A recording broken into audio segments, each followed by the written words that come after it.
Quedaron dos cuestiones pendientes del video anterior. Si es cierto que Tema del Traidor y del Héroe tuvo dos finales, uno de ellos sin el último párrafo, que para nosotros es crucial, y si el argumento consiste solo en otra elucubración obsesiva de Borges al estilo Jaromir Ladik de cómo podrían desencadenarse las cosas, o si pretendió ser algo más, un pedido o propuesta de silencio al lector perspicaz. Acordate que en el último párrafo, Ryan, el investigador, advierte que él había sido previsto por el autor de la trama engañosa, porque de otra forma no hubiera descubierto la verdad. Las pistas y los indicios habían sido dejados para él.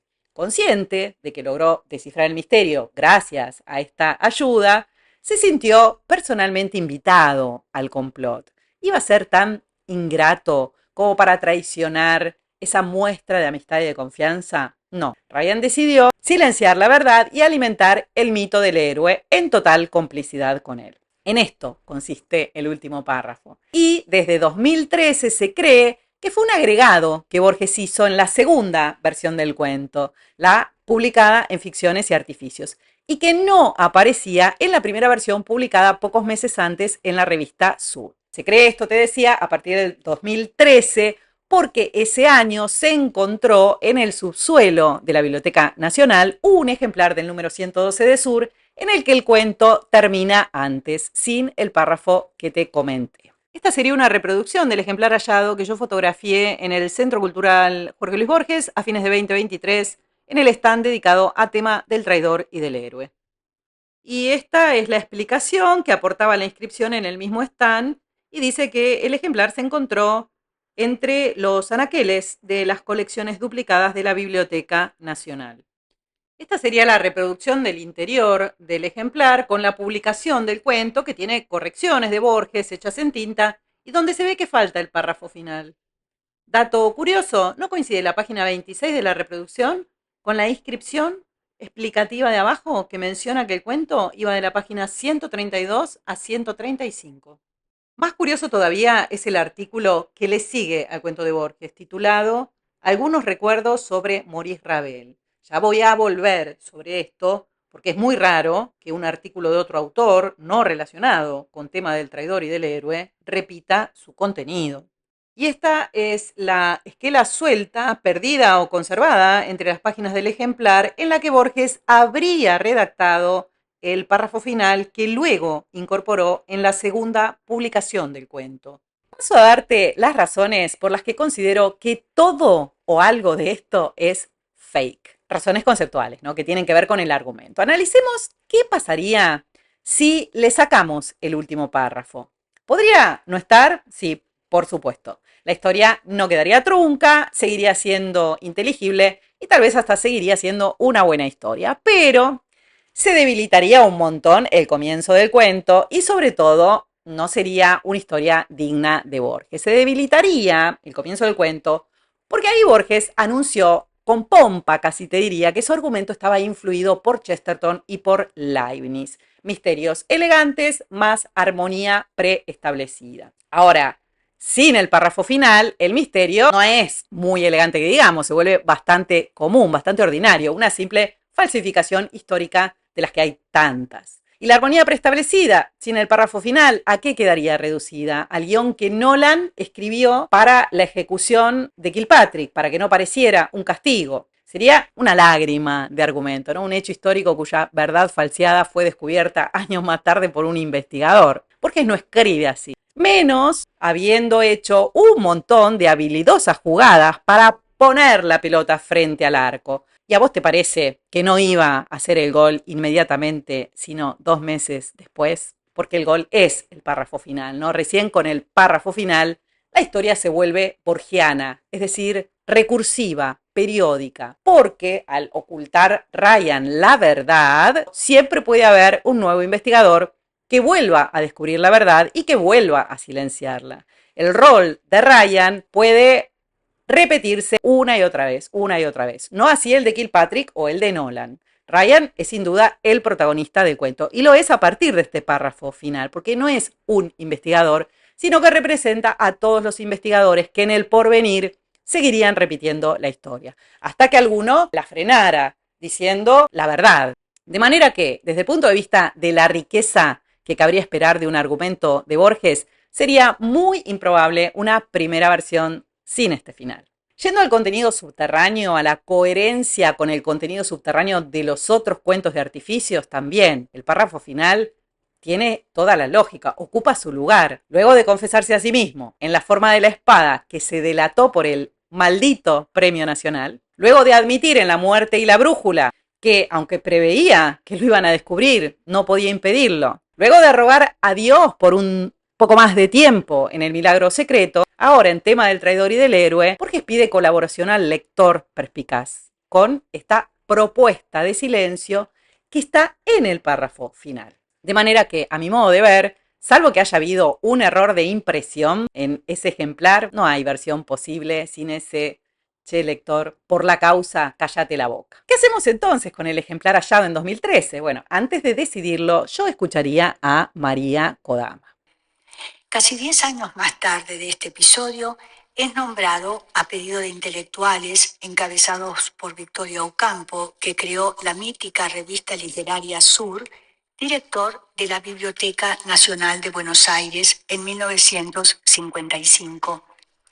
En este magnífico edificio a Borges le agradaba pasear por un corredor circular que daba sobre el salón de lectura por un lado y por el otro tenía estantes con libros antiguos.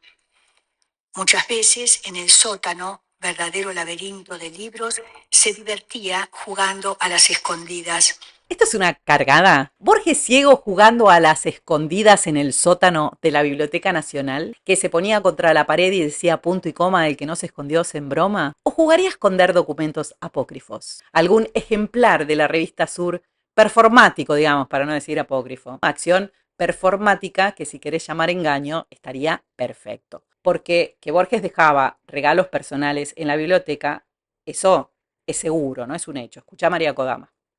Al partir como director, también por cuestiones políticas, dejó de regalo a la Biblioteca Nacional algunos de sus libros que había llevado al iniciar su función, casi todos con notas que tomaba con una letra cada vez más pequeña a medida que pasaba el tiempo y su ceguera avanzaba.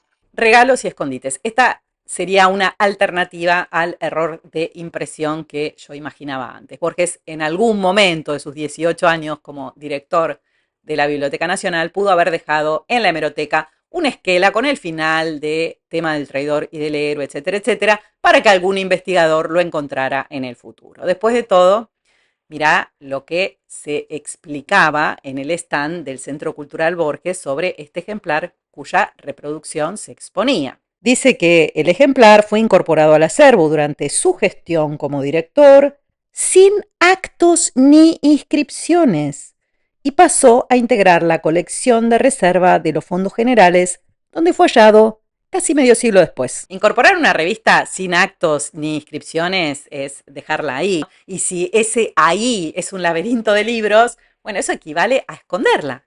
Como Borges hizo en la ficción con el libro de arena, ¿te acordás? Que lo dejó en una de las estanterías del húmedo sótano de la Biblioteca Nacional. Cosa que María Kodama también recordó en la conferencia que escuchaste y que se llama El libro como universo. Pero acá no termina el misterio, al menos en el Centro Cultural Borges, en esta muestra dedicada a ficciones que lamentablemente ya no está.